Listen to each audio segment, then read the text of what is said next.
നിങ്ങളുടെ favourite shows ഇനി ഒരിക്കലും മിസ്സാവില്ല. ഇപ്പോൾ C5 കാണും നിങ്ങളുടെ ഫേവറേറ്റ് ഷോസ് തികച്ചും സൗജന്യമായി. ഞാനാണോ നിന്നെ പറഞ്ഞു പറ്റിച്ച കള്ളക്കാമുകൻ? വിഷ്ണുട്ടാ, അത് ചോദിക്കുന്നതിന് മാത്രം ഉത്തരം പറഞ്ഞാൽ മതി. എന്റെ നിവൃത്തികേട് കൊണ്ടാ. ഇനി നീ നിന്റെ പഴംപുരാണം പറയാൻ നാവ് ഉയർത്തിയുണ്ടല്ലോ, ഈ വിഷ്ണുന്റെ പഴയ രൂപം നീ കാണും കേട്ടാ. ഞാൻ ചോദിച്ച നീ പറയാത്ത നിന്നിൽ ഒളിപ്പിച്ച രഹസ്യങ്ങളുടെ മറുപടിയും എനിക്ക് നിന്നിൽ നിന്ന് തന്നെ കേൾക്കണം. വിളിച്ചോണ്ട് പോയവരെ, ഇല്ലെങ്കിലേ ഇനി ഇവിടെ നിന്നാ സത്യഭാമയുടെ മറ്റൊരു മുഖം നീ കാണും. ഈ ഒരു അടി നീ മുന്നോട്ട് വെക്കരുത്, അറിയാലോ നിനക്കെന്നെ. ഇറങ്ങി പോടി, എടി ഇറങ്ങി പോകാൻ ഇവരെ വിളിച്ചോണ്ട്.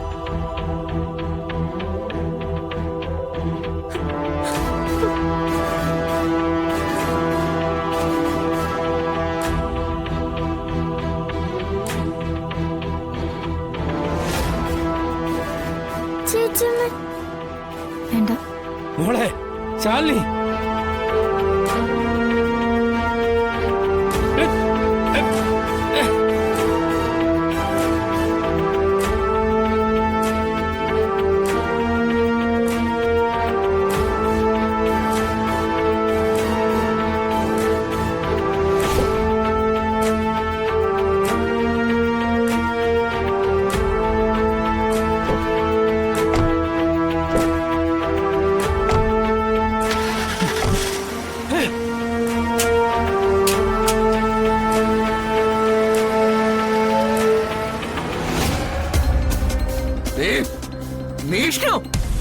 ഇനിയൊരു ചോദ്യം പറച്ചിൽ ഇവിടെ വേണ്ട.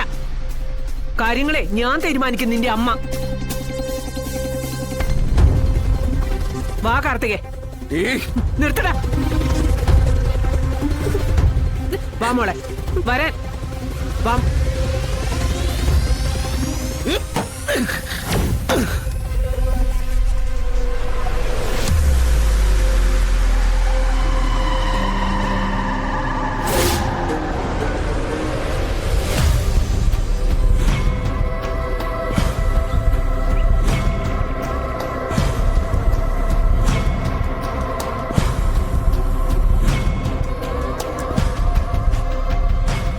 എന്താ മോളെ ഇനി ചെയ്യേണ്ടത്? ഇത്രയും കഷ്ടപ്പെട്ടതും ഈ ഓട്ടോ ഒക്കെ ഓടിയതും വെറുതെ ആയില്ലേ? സ്വന്തം മകളെ തേടി വരുമ്പോ അത് സ്വന്തം മകളാണെന്ന് തെളിയിക്കാൻ പറയുക, മുട്ടുന്യായങ്ങൾ പറഞ്ഞ് നമ്മൾ പറയുന്നതിനല്ലേ എതിർക്കുക. ഇതിനെല്ലാം കൂട്ടുപിടിച്ചോണ്ട് അവളും അന്നേ അവളെ മറന്ന് ജീവിതത്തിലേക്ക് തിരിച്ചു വരാൻ ശ്രമിക്കുകയായിരുന്നു. ഇപ്പോ വീണ്ടും എരുതിയിൽ എണ്ണയൊഴിക്കും പോലെയായി. സത്യാമ്മയ്ക്ക് മുന്നിൽ എന്ത് തെളിവ് നിരത്തിയാലും അവരെ വിചാരിക്കുന്ന പോലെ കാര്യങ്ങൾ നടക്കൂ. ശാലിനിയെ എങ്ങനെ അവിടെ കേറ്റാതിരിക്കാം എന്ന് ചിന്തിച്ചോണ്ടാ അവർ ഓരോ നിമിഷവും തള്ളി നീക്കുന്നത്. ഒരുപക്ഷെ നിങ്ങൾ രണ്ടുപേരും കാർത്തികയുടെ അച്ഛനും അമ്മയാണെന്നുള്ള കാര്യത്തിൽ സത്യാമ്മയ്ക്ക് ഒരു സംശയം ഉണ്ടാവില്ല.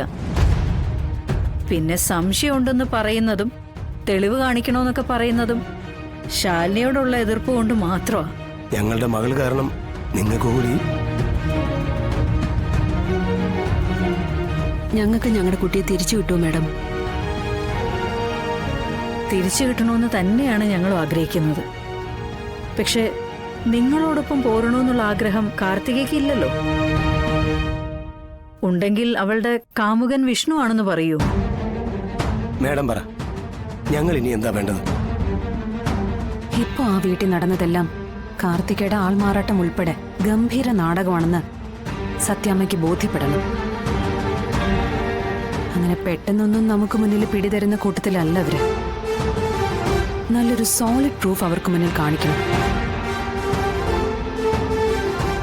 അതിന് കാർത്തികയുടെ ലവ് ഹർഷൻ തന്നെ സത്യാമ്മയ്ക്ക് മുന്നിലെത്തണം. എന്നിട്ട് ഹർഷൻ തന്നെ സത്യാമ്മയോട് പറയണം, കാർത്തിക സ്നേഹിച്ചിരുന്നതും കല്യാണം കഴിക്കാൻ ആഗ്രഹിച്ചിരുന്നതും അവനെ തന്നെയാണെന്ന്. അല്ല മോളെ, അങ്ങനെ വരുമ്പം അവിടെ ഒരു പ്രശ്നമുണ്ടല്ലോ. ഇത്രയും ദിവസവും മറ്റൊരുത്തന്റെ ഭാര്യയാകാൻ വേണ്ടി ഒരു ബന്ധവും ഇല്ലാത്തൊരു വീട്ടിൽ കഴിഞ്ഞ കാർത്തികയെ സ്വീകരിക്കാൻ ഹർഷൻ തയ്യാറാകൂ? ഹർഷൻ ആർക്കും മുന്നിലും വരാതെ മാറി നിൽക്കുന്നതിന്റെ കാരണം ചിലപ്പോ ഇത് തന്നെയാണെങ്കിലോ? അയ്യോ മോളെ, ഇതെല്ലാം എന്റെ ചിന്തകളാണ് കേട്ടോ, ശരിയാവണമെന്നില്ല. ഹർഷനെ മാത്രം കണ്ടുകൊണ്ട് വീട്ടുകാരുറപ്പിച്ച കല്യാണത്തിൽ നിന്നും പിന്മാറി ഹർഷന് വേണ്ടി കാത്തിരിക്കുന്ന കുട്ടിയാണ് കാർത്തിക.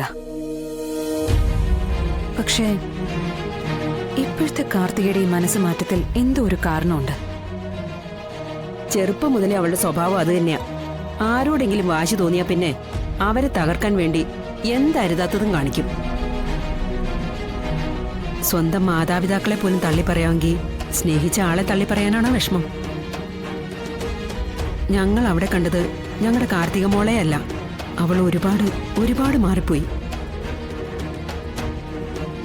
ഇനിയിപ്പോ അച്ഛനും അമ്മയും ആണെന്നുള്ള തെളിവുമായിട്ടല്ലേ അവർക്ക് മുന്നിലേക്ക് ചെല്ലാൻ പറ്റൂ. അതുകൊണ്ട് എന്നാൽ തന്നെ അതും അവർ അംഗീകരിക്കുന്ന എന്താ ഉറപ്പ്? ഹർഷൻ നാട്ടിലെത്തിയിട്ടുണ്ട് ഇപ്പോ. പക്ഷെ എവിടെ, എപ്പോഴൊന്നും ആർക്കും അറിയില്ല. അയാളെ കുറിച്ച് എന്തെങ്കിലും വിവരം കിട്ടിയാൽ അത് നമുക്ക് ഗുണകരമാവുമല്ലോ, അല്ലേ മാഡം? കണ്ടെത്തണം. എവിടെയാണെങ്കിലും ഹർഷനെ കണ്ടെത്തിയേ പറ്റൂ. അയാളെ കൂടി മുൻനിർത്തി വേണം ഇനി സത്യാമ്മയെ കാര്യങ്ങൾ ബോധ്യപ്പെടുത്താൻ. ഇനിയൊരു തോൽവി നമുക്കുണ്ടാകാൻ പറ്റാത്ത വിധം.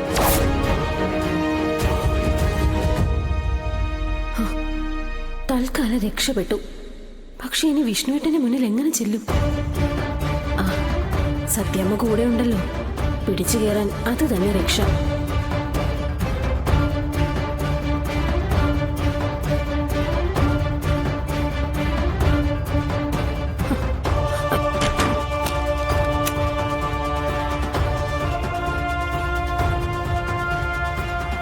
എന്താ വിഷ്ണുവേട്ടാ? ഞാൻ ചോദിക്കുന്ന ചോദ്യങ്ങൾക്ക് സത്യസന്ധമായിട്ടുള്ള മറുപടി പറയണം. ഞാനാണോ നിന്നെ പറഞ്ഞു പറ്റിച്ച കള്ളക്കാമുകൻ? വിഷ്ണുവേട്ടാ, അത് ചോദിക്കുന്നതിന് മാത്രം ഉത്തരം പറഞ്ഞാൽ മതി. എന്റെ നിവൃത്തികേട് കൊണ്ടാ. ഇനി നീ നിന്റെ പഴംപുരാണം പറയാൻ നാവ് ഉയർത്തിയുണ്ടല്ലോ, ഈ വിഷ്ണുന്റെ പഴയ രൂപം നീ കാണും കേട്ടാ. അത് നിനക്കൊരു പക്ഷെ താങ്ങാൻ പറ്റിയെന്ന് വരില്ല. അതുകൊണ്ട് ചോദിക്കുക, നിന്റെ ആ കാമുകൻ ഞാനാണോന്ന്? അല്ല. പിന്നെന്തിനാ നീ അവരുടെ മുമ്പിൽ വെച്ച് എന്റെ പേര് പറഞ്ഞേ? എന്നെ ഇവിടെ ഇറക്കി വിടാതിരിക്കാനാ. ഓ, അപ്പോഴും നീ നിന്റെ മാത്രം നിലനിൽപ്പാണ് നോക്കുന്നേ അല്ലേ? എടി, എന്ത് മനസ്സാടി നിന്റെ? എടി, നിന്റെ സ്വന്തം അച്ഛനും അമ്മയല്ലടി ഇവിടെ വന്ന് കരഞ്ഞിട്ട് പോയത്. ആ വന്നിരിക്കുന്നത് എന്റെ അച്ഛനും അമ്മയാണ്. അവർക്കൊപ്പം എനിക്ക് പോണോന്നുള്ള ഒരൊറ്റ വാക്ക് നീ പറഞ്ഞിരുന്നെങ്കിൽ അവരിപ്പോ ഇന്ന് ഇവിടുന്ന് നാണം കെട്ട് പോവായിരുന്നോ? ഈ ഊരാ കൊടുക്കുന്ന എനിക്കൂടി ഒന്നും രക്ഷപ്പെടായിരുന്നില്ലേ? ജനിപ്പിച്ച മകളുടെ അച്ഛനും അമ്മയാണെന്ന് അവര് തെളിയിക്കാൻ വേണ്ടി എന്ത് രേഖയാണ് അവർ കൊണ്ടുവരണ്ടേ? അത് ചോദിച്ചത് വിഷ്ണുവേട്ടന്റെ അമ്മയാ, അല്ലാതെ ഞാനൊന്നും അല്ല. കാർത്തിക, അമ്മയ്ക്ക് ചോദിക്കാം. അമ്മയുടെ ആരുമല്ല അവര്. അതുപോലാണോടി നീ? സ്നേഹിച്ച് ലാളിച്ച് വളർത്തിയ മകൾ ഒരു അന്യ പോലെ നിൽക്കുമ്പോ പിന്നെ അവരിവിടെ വന്ന് എന്തു പറയാനാ? വിഷ്ണുവേട്ടന് ഇപ്പൊ എന്താ വേണ്ടത്? ഞാൻ ഇവിടുന്ന് പോണോങ്കിൽ പോവാം. ഡൗൺലോഡ് ചെയ്യൂ C5 ആപ്പ്. കാണൂ എല്ലാ എപ്പിസോഡുകളും സൗജന്യമായി.